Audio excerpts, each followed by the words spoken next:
John 8, verses 1 through 6. Jesus went unto the Mount of Olives, and early in the morning he came again into the temple, and all the people came unto him, and he sat down and taught them. And the scribes and the Pharisees brought unto him a woman taken in adultery. And when they had set her in the midst, they said unto him, Master, this woman was taken in adultery, the very act. Now Moses in the law commanded us that such should be stoned. But what sayest thou?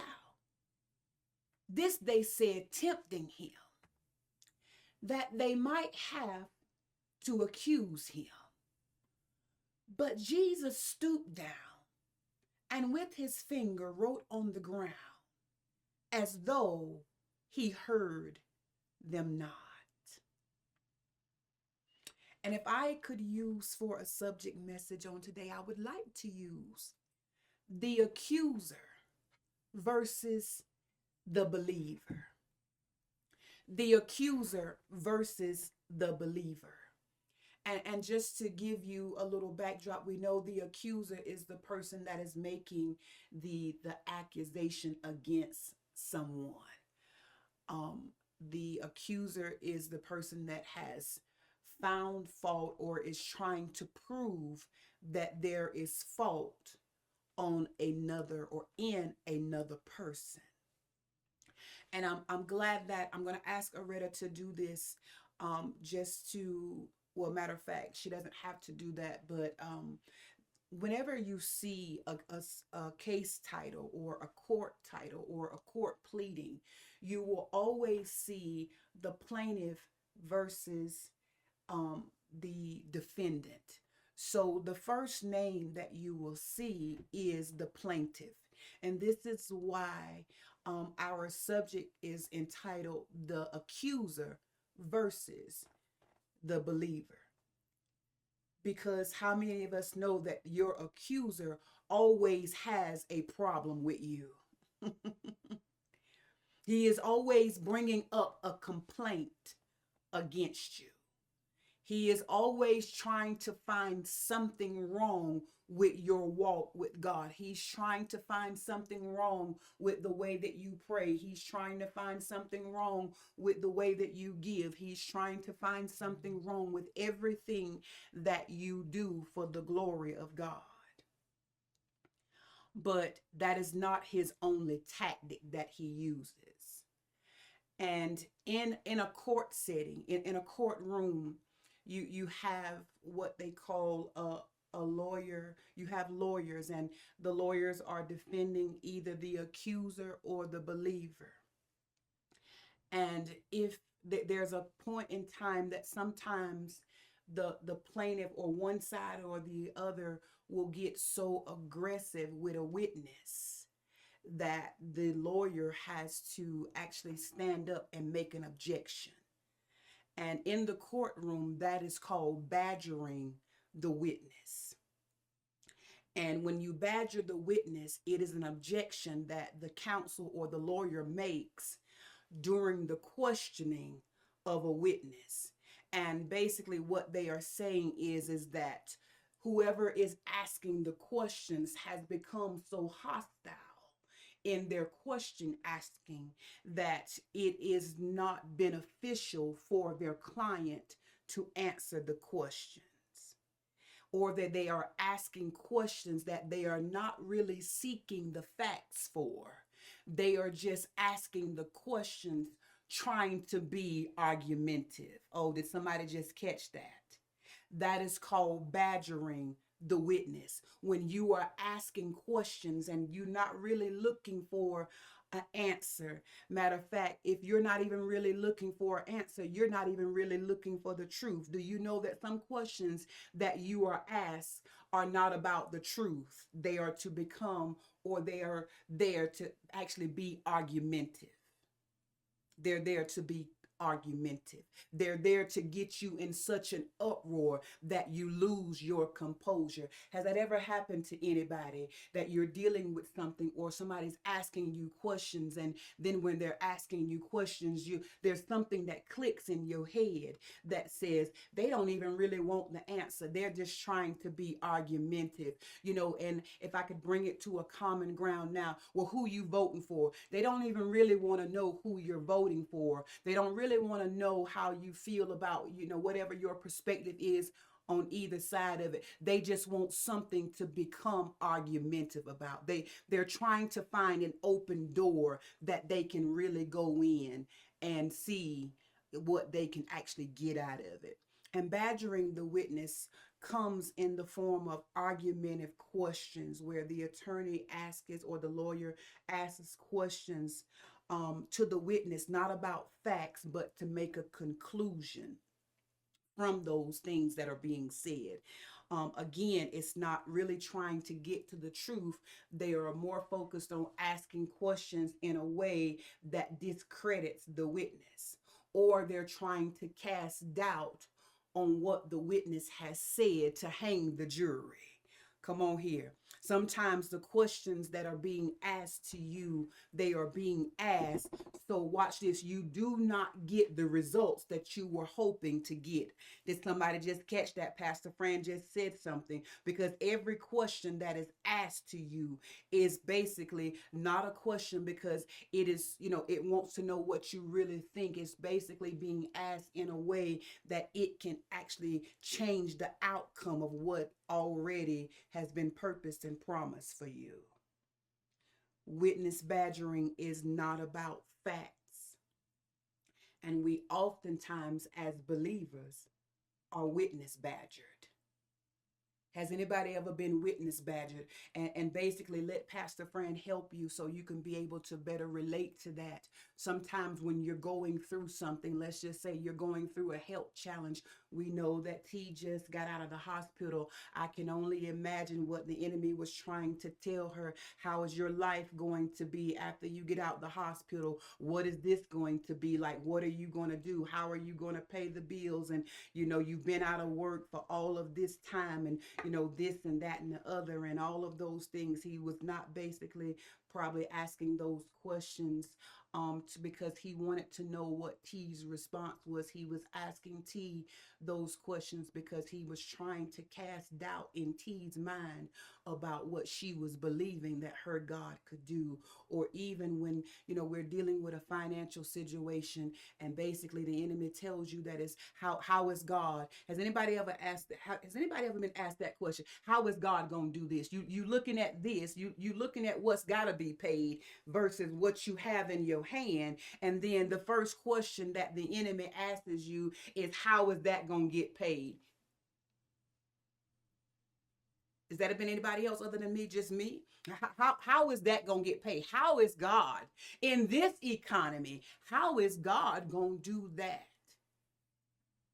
When in actuality, he already knows the answer to the question, that God can do anything, but he's asking you that question. And when we're sitting there and we're pondering over the answer, and then we get frustrated because we don't know, and then before you know it, we start saying things that are opposite, or we start thinking things that are opposite of what we really believe. Has that ever happened to anybody? I'm thinking something now that's called witness badgering. And I'm bringing that to point so you will know how to handle it when you are being witness badgered, because oftentimes we lose our composure when we are being asked those questions. Can anybody else relate to that? I lose my composure.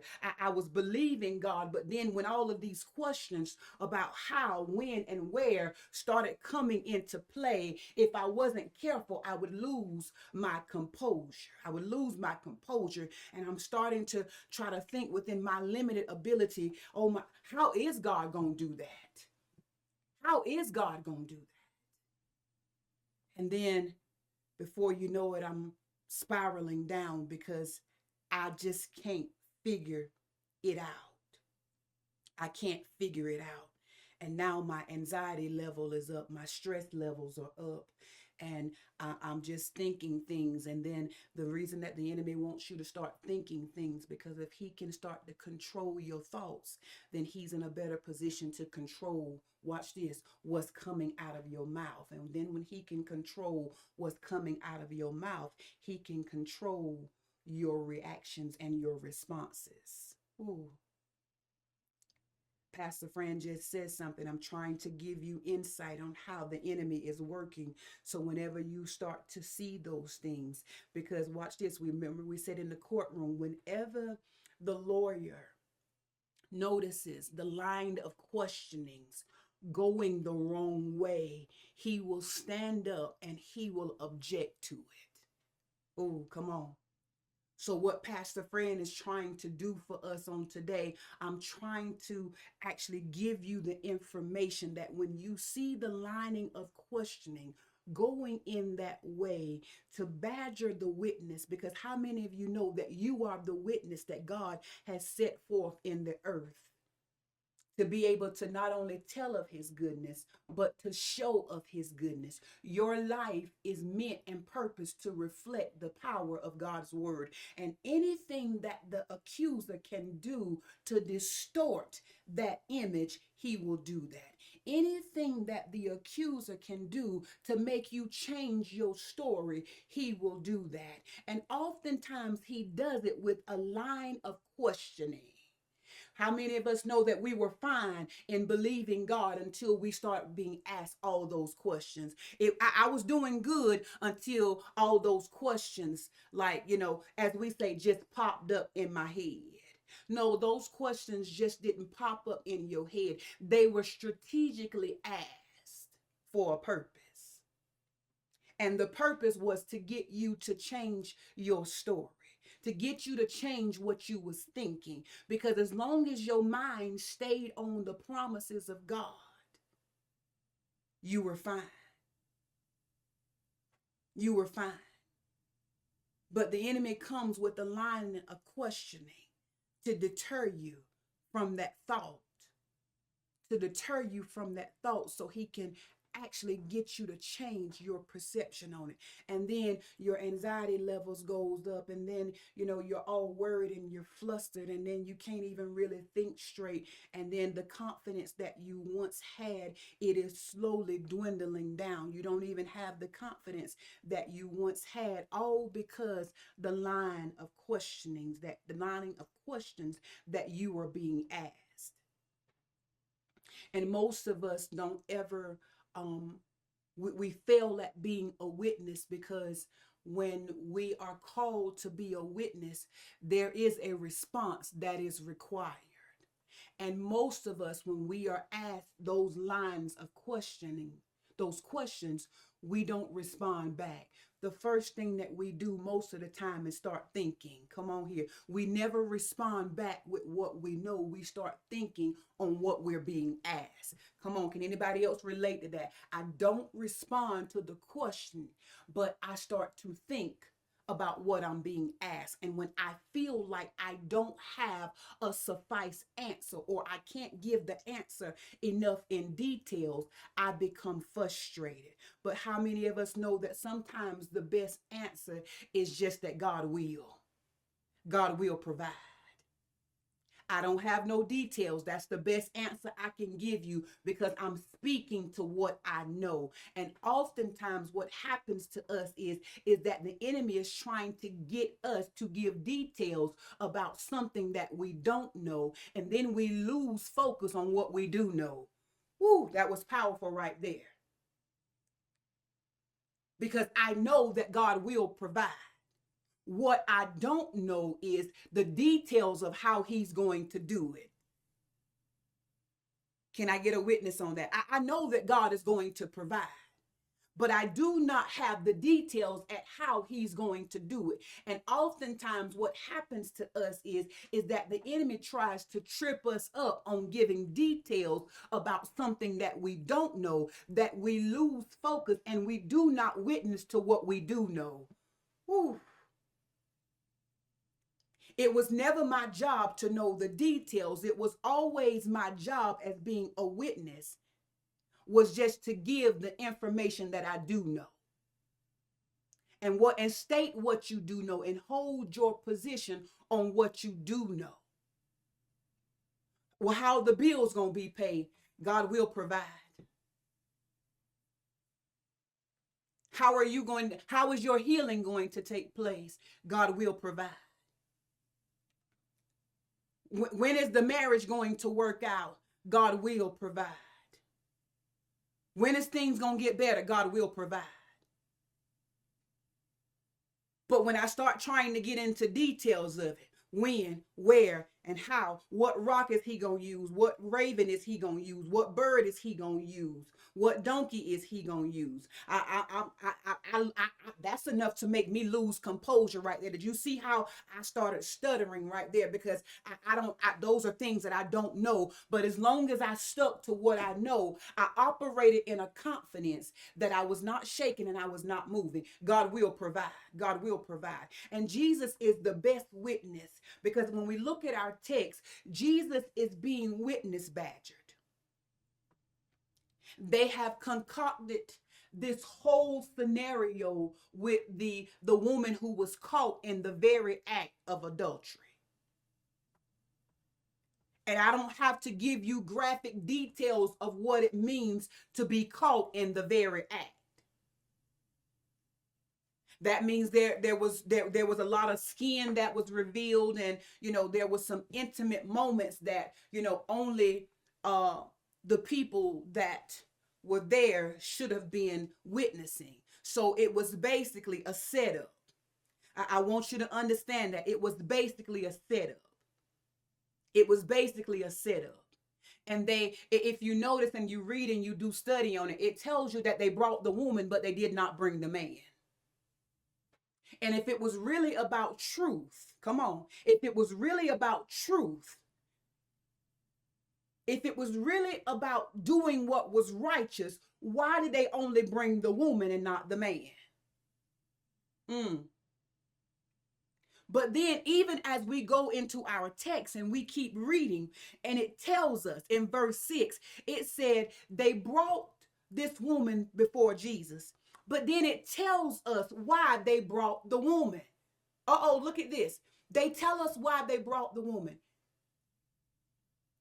and why they said what they said. And verse 6 says, this they said, tempting him, that they might have to accuse him. They were looking for evidence to accuse him. They were looking for something that they could hold over his head to discredit who he really was. Oh my God, do you not know that the enemy has strategically concocted some things against you and created some scenarios and some situations that all he is doing is putting you in a position to try to discredit who you know your God to be? Sometimes it's not even about what you think it's about. Sometimes the sickness or the hospital visit or the finances, it's not even about that in general. It's about what your witness is going to be while you're going through it. Oh, come on here. Did somebody just catch that? Because we're thinking it's about how they hurt me. We're thinking it's about the finances. We're thinking it's about the money. We're thinking it's about the procedure. We're thinking it's about the marriage. We're thinking it's about the turmoil and the confusion that we are having. But it wasn't even really about that. It was about the fact that they were trying to have some type of evidence that they could hold over Jesus's head to discredit who he was.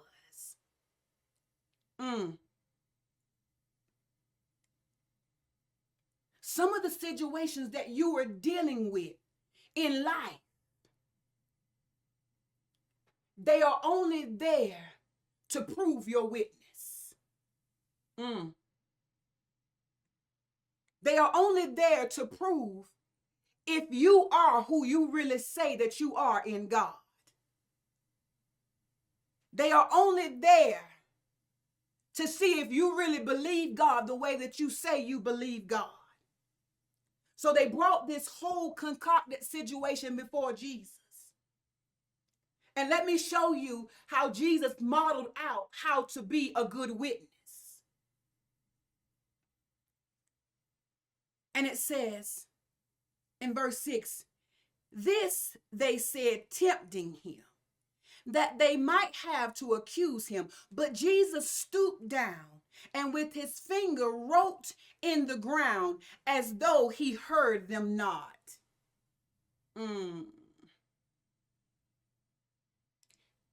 Watch this. Jesus kept doing what he was doing. He did not let the questioning that they were asking him, because first of all, he understood that they was witness badgering him.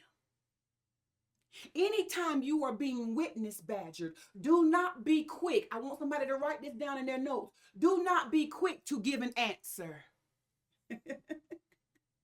That's the first thing that gets us sometimes, is that we are too quick to give an answer to something that, we got to get our composure in, and we got to make sure that our thoughts are together before we respond. And it says Jesus stooped down to the ground. And the Bible was specific. It says, as though he didn't even hear them.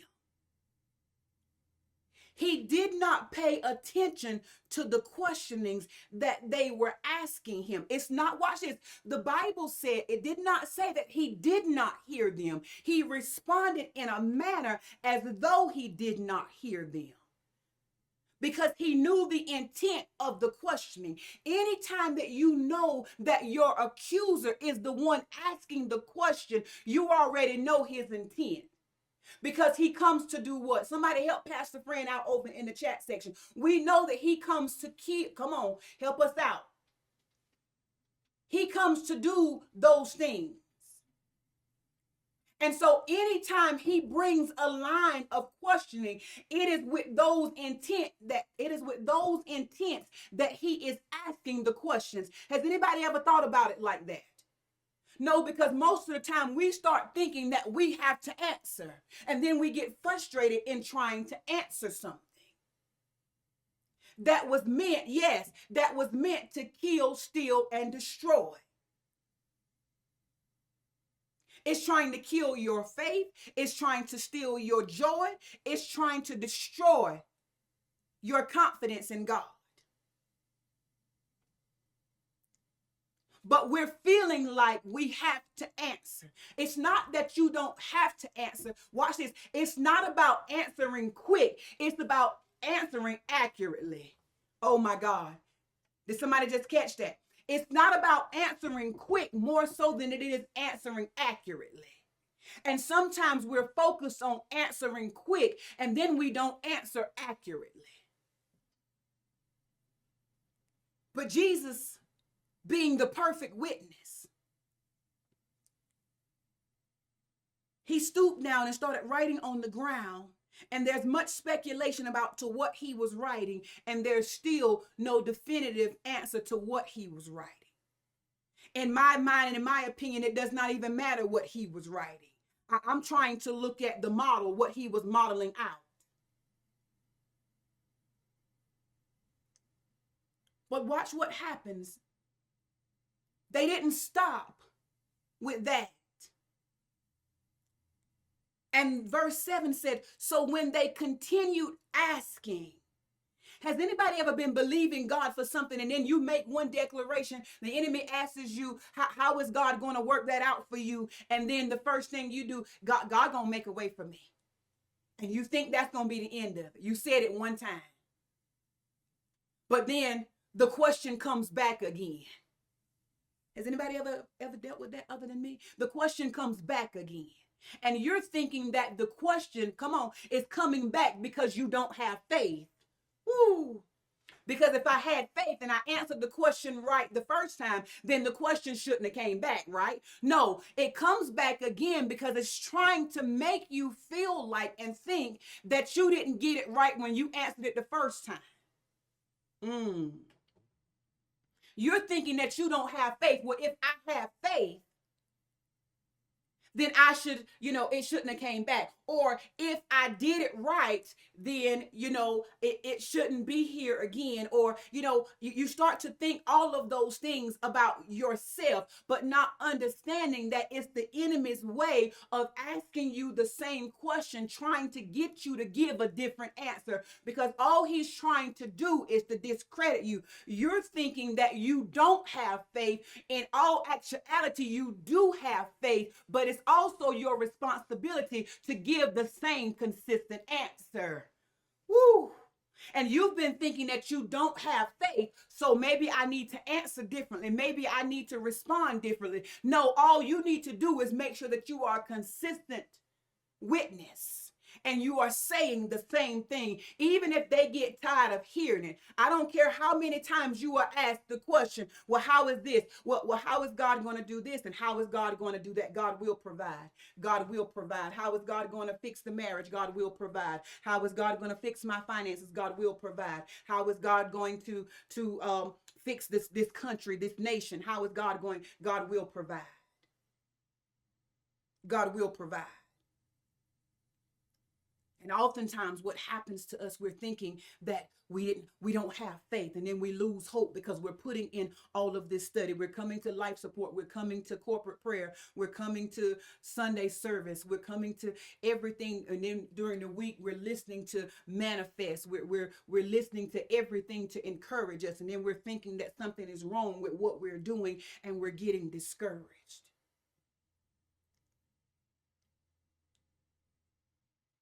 And they came to Jesus in so many forms, in so many ways. They first brought the adulterous woman, and they wanted him. They were badgering the witness. But they just didn't stop there. When they couldn't trip Jesus up on what he was going to do with the woman. And I want you to go back and read that and how he answered that. And I want you to be very careful when the enemy comes up against you. Make sure that you answer accurately, not quickly, but answer accurately. But they didn't stop with just that. When they realized that they could not trip Jesus up on that, if you keep reading in the chapter, they then came with questioning his identity. They started to ask him who he was, and they told him that everything that he was saying that he was. Where's the proof of it?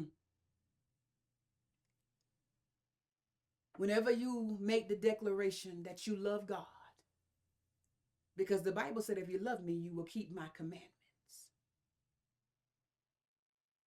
So basically, the word of God equates loving him to a lifestyle. Not just a feeling of adoration. It talks about a lifestyle. That is the language of love that God understands. So the enemy said, if I can't trick them up there, I will get them in another area. What are you going to do if you by yourself? What are you going to do if you don't have somebody to hold at night? What are you going to do when this happens and that happens? What are you going to do when the gas prices go up? He comes with a line of questioning to make you doubt. And you don't even really have all the answers in detail the way that he wants. But again, you got to stick with what you know. And what you know is that God will provide. I don't have all the answers. I don't have all the details of how he gonna do it. All I know is that he gonna do it. That's my sure witness. I don't know how he gonna. I don't know the details. I don't know what rock. I don't know what bird. I don't even know what color. I don't know the day. I don't know the time. But I'm going to stick to what I know. And what I know is that God is going to do it. God is going to manifest everything that he promised concerning me.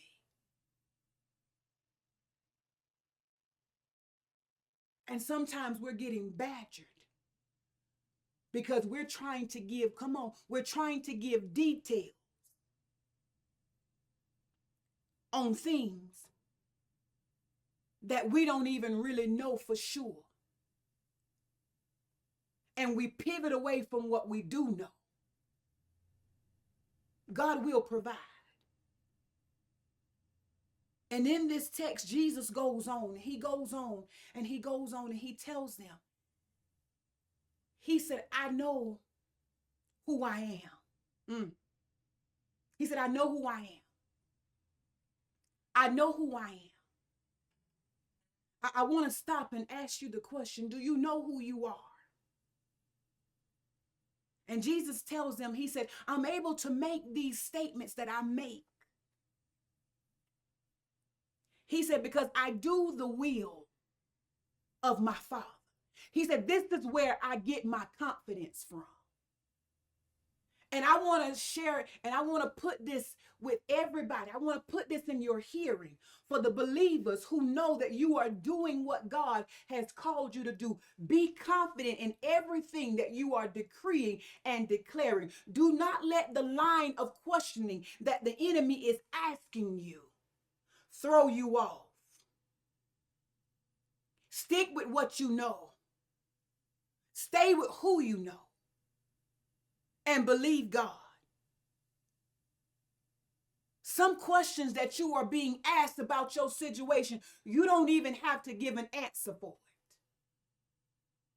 All you got to do is know who your God is and know who you are to your God. I don't care if you say the same thing over and over and over again, because the point that I'm trying to make is that the enemy's job is to badger you, is to confuse you, and to make you think that you got to give an answer, a detailed answer on something, on some information that has not even yet been disclosed to you. How many of us have a promise from God that he gonna do it? He gonna do it. He said it, he gonna do it. But if you notice in that, God didn't give you any details other than the fact that he was going to do it, did he? Whatever, watch this, the information, whatever information that God has relayed to you, that needs to be your witness. Oh my God. God never asked you to witness on anything that he did not, oh my God, give you information to. Woo! Did somebody just get that? Because oftentimes we're trying to witness to information or witness to questions that God is not even giving us information to. What did God tell you? He was going to do it. He was going to do it. So when the enemy asks you how, then why do we spend so much time trying to figure out something that God has not yet told us the answer to? Woo!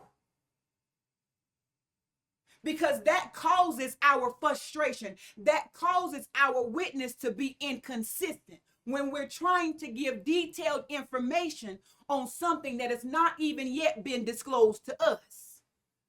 Is that helping anybody? Because how many of us have spent so much time trying to give detailed answers when the enemy is asking us questions? How is God going to fix the marriage? How is God going to save the children because they're doing this? How is God going to save the wife? How is God going to save the husband? How is God going to fix the economy? How God said, I got you.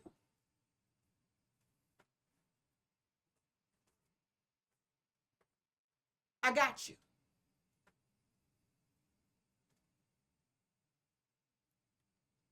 You don't have to be witness badgered, because the information that God has given you is the only information that you have to witness to. You don't have to spend another day feeling like you don't have faith and like, I'm just giving the same old boring answers. Watch this. All you're doing is speaking truth. Because if that's what God said to you, that's the only thing that you are required. The Bible said, say what he says. Not only did the word of God say what he said, it says do what he did. And Jesus is showing us that. He said, I'm just not being a witness with what I say. He said, I'm being a witness at what I live. And oftentimes what happens to us is that the enemy is casting doubt on, watch this, our witness, because we say one thing over here, but we live another way somewhere else. And God is saying, I want you to be the witness that I was. I just didn't say it, but I lived it. I did what my Father did. I did what he told me to do. That's what made me the witness that I am today. That's why you believe in me, because of my witness. There are people that are watching your life. They're watching your witness. They're watching your witness. Just as well as the enemy is watching your witness. He doesn't care how much you say you love God when you go live another kind of way. He doesn't care about that, because what he says is, oh, their witness is no good. Oh God. He said their witness is no good.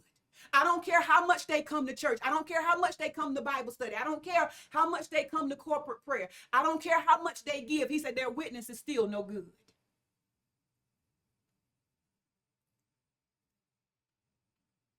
Yes, you told God thank you. Yes, you told God you love him. But he said their witness is no good, because I can easily get them to go that way. I can get them to say this, but watch this. Church, and when the preacher say this, they'll say it.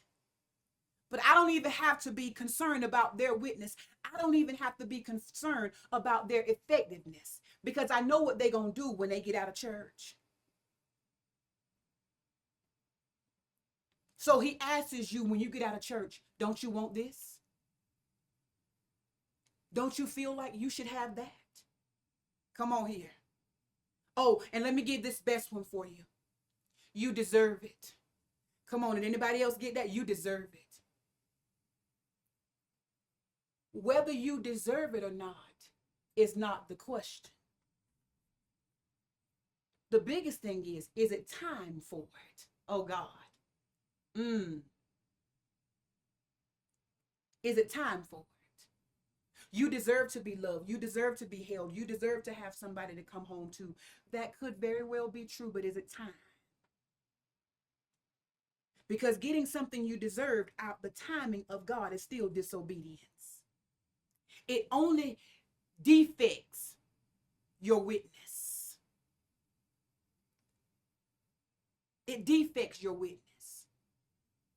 The accuser will always bring a line of questioning to cast doubt. That's the first thing he does. I'm going to give you these 3 pointers. To cast doubt.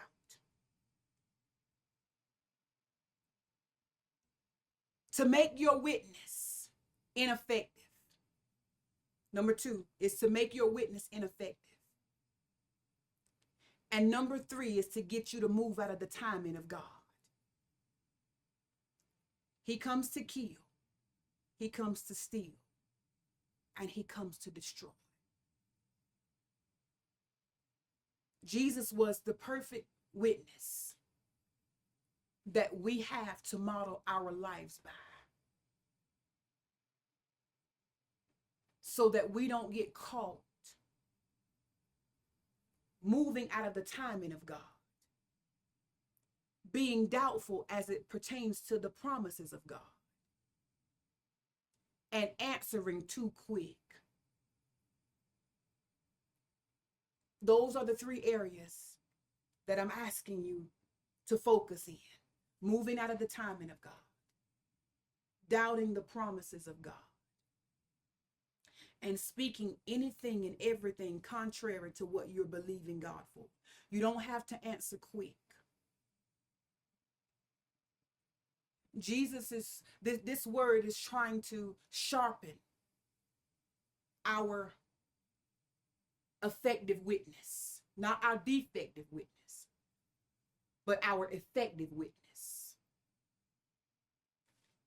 Make sure that your story and your witness stays the same. Don't answer quick. Speak only what you know. That's a light bulb for somebody, because somebody has been struggling with how to answer the questions that they were being asked, as if they had to answer the questions, and you got frustrated when you could not answer the questions.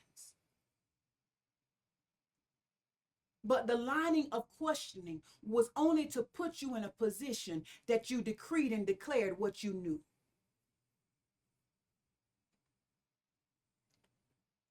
And lastly, make sure you're not moving out of the timing of God. Just as well as the enemy comes with the lining of questioning to make you doubt, he does come with statements to make you move out of the will of God. And the number one statement that he uses to help us, or to guide us, or to deceive us, that's better said, to deceive us in moving out of the will of God, is to tell you what you deserve. And it's not the issue of whether you deserve it. It's the matter of if it's time. If it's time.